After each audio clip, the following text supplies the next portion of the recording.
Exclusive, 2 pulis nakuna ng investigador habang aktwal na nagsasyabu. Malaondoy na tagpo sa Australia. Lumalawak pa mga sasakyan, parang laruang tinangay ng mala-tsunaming baha. Lagay ng libu-libong Pinoy doon. Aalamin? State of calamity sa Eastern Samar. Idineklara na. Mga taga roon, todo alerto na sa posibleng paglaki uli ng baha dahil sa patuloy na pagulan. Mahigit 100 pasahero ng Cebu Pacific. Halos 24 oras stranded sa Palawan matapos umadsad sa runway ang eroplano. Kwento ng ilang pasahero, tunghayan! Sa gitna ng mga patong-patong na pagtataas ng presyo, mga arawan kung sumahod. Alamin kung paano pinagkakasya ang budget. Mga overloaded na truck na bumibiyahe sa Metro Manila. Uhulihin na simula Pebrero. Pero manumanong pagtitimbang, sagabal nga ba sa daloy ng trapiko? Kahon na inakalang may lamang bomba. Iniwan na naman malapit sa compound ng US Embassy sa Pasay. Sa Germany, lalaking hinihinalang nag-iwan ng sanggol sa loob ng maleta. Nakuna ng CCTV. At Solen Yusap na insulto raw sa pagbansag sa kanya ng isang French TV network bilang bimbo o magandang babae pero walang alam.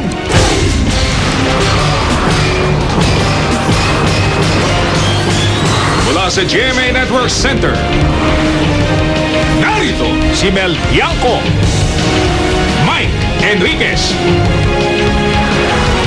Ito ang 24 oras.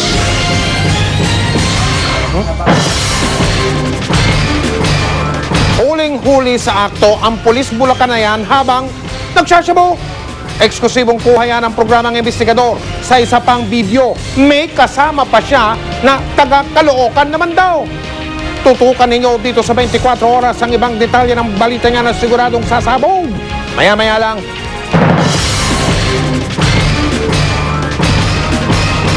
Magandang gabi po. Lumalawak pa ang napupuruhan ng matinding pagbaha sa Queensland sa bansang Australia. Ang mga tagpo doon halos kapareho po sa pinsala na bagyong Ondoy noon sa Metro Manila. Aabot sa 300,000 ang bilang ng mga Pilipino sa Australia. 18,000 sa kanila ay nandun sa Queensland. Tiniyak naman ng ating Department of Foreign Affairs na nasa ligtas silang kalagayan. Nakatutok si Sandra Aguinaldo. Even if they came now, they still can get their cars. No. Oh, no. You got it? Yeah. Oh. Kuha ito ng tumama ang mala-tsunaming flash flood sa Queensland sa Australia.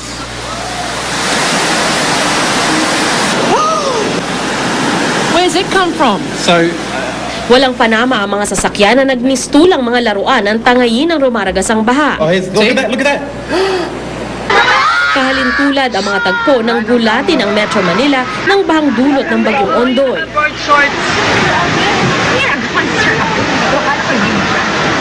See if you can take this.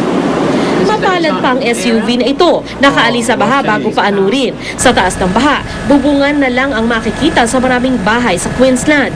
Pati mga hayop hindi malaman kung saan lulugar.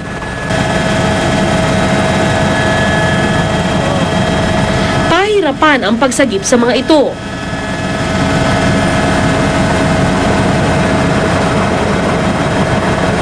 Nobyembre pa nagsimula ang malakas na ulan na nagresulta sa malawakang pagbaha. Ang lawak ng apektadong lugar, mas malawak pa sa pinagsamang land area ng France at Germany. Mahigit 20 na ang patay, halos 70 nawawala. Kagulat-gulat ang malawakang pagbaha lalo pat kilala ang Australia bilang isang dry continent. This is a deeply serious natural disaster. Stay in your homes. Do not travel unless it is absolutely necessary. Ngayon, rumaragasa na ang baha patungong Brisbane, ang ikatlong pinakamalaking syudad sa Australia. Patuloy ang pagtaas ng tubig sa Brisbane River at kapag nakataon, 20,000 bahay doon ang babahain. Agad nang inilikas sa maraming residente. Queensland has already faced some dark days, and there are dark days still ahead.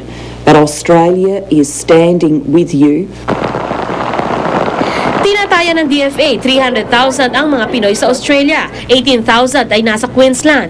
Ayon sa Philippine Embassy sa Canberra, walang naiulat na Pinoy na nasawi sa pagbaha. Ligtas din daw sa ngayon sa mga evacuation ng mga apektado ng pagbaha. Tuloy naman daw ang koordinasyon ng ating embahada sa mga opisyal at sa Filipino community doon. Sandra Aguinaldo, Nakatutok, 24 Oras.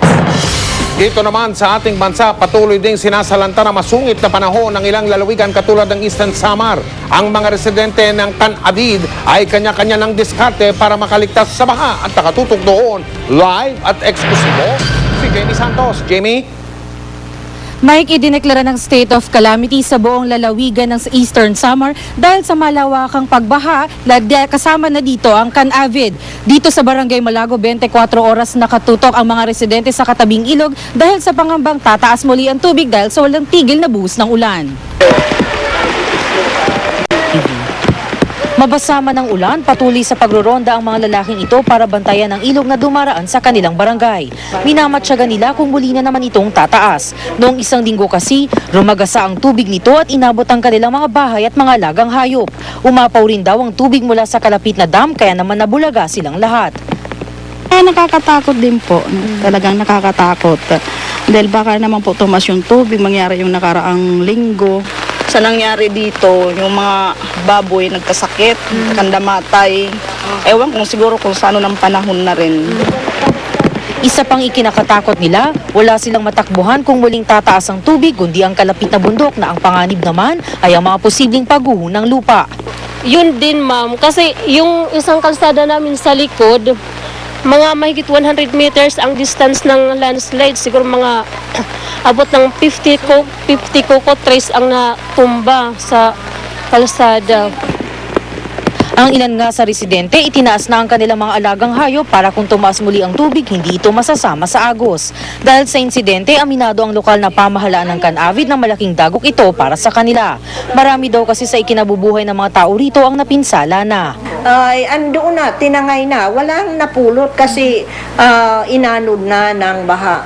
Dasal nila, sana raw sa mga susunod na araw ay silipin na sila ng haring araw para makapagsimula muli. Sa ngayon, tulong ang kanilang apela para matugunan ang pangangailangan ng mga apektadong residente. At saka nananawagan kami sana na matulungan kami ng national government and other concerned agencies, lalo na yung mga NGOs, na sana mapansin kami dito sa Eastern Samar, particularly dito sa Can Avid. Nangangailangan kami ng tulong.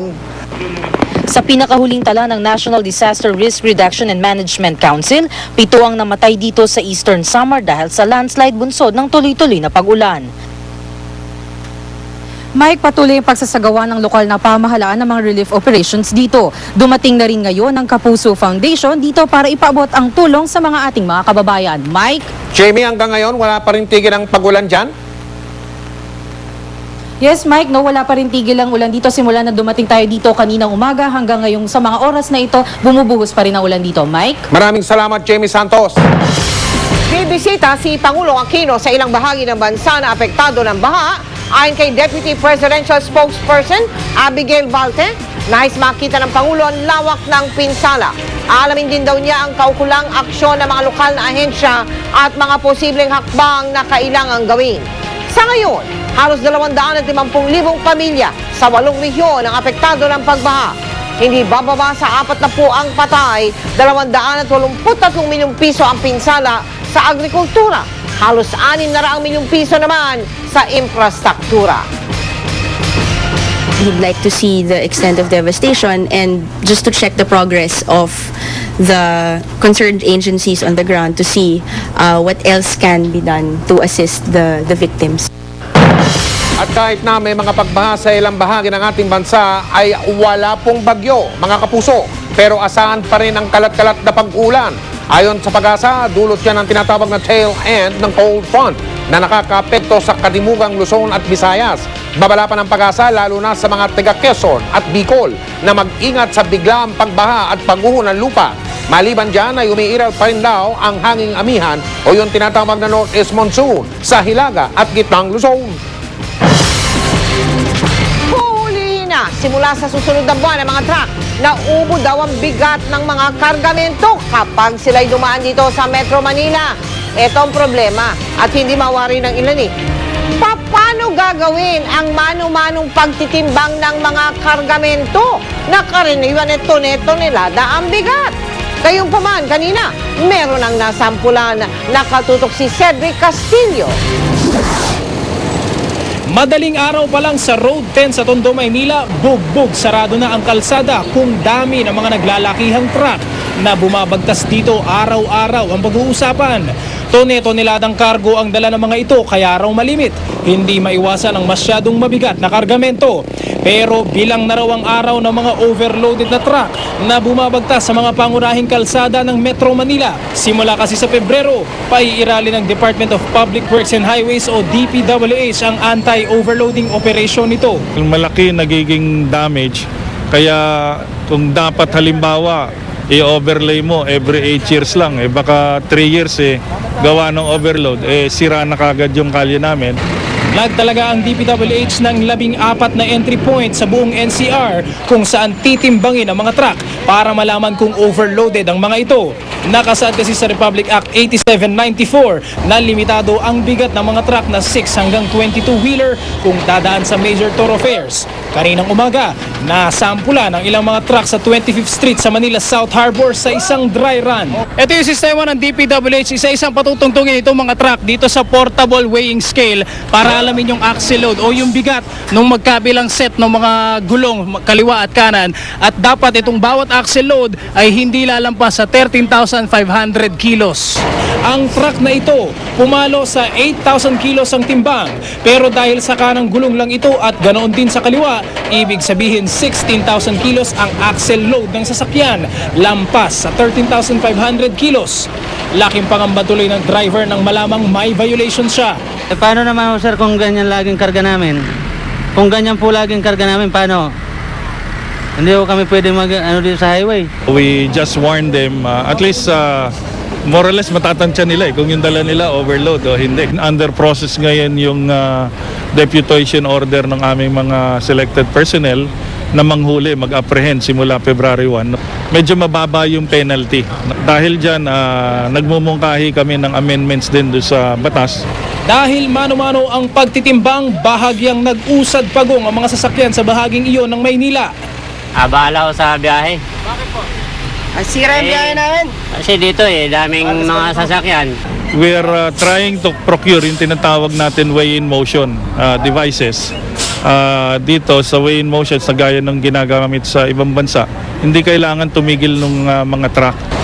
Magpapatuloy ang anti-overloading dry run hanggang Biyernes sa ilang piling lugar sa Metro Manila.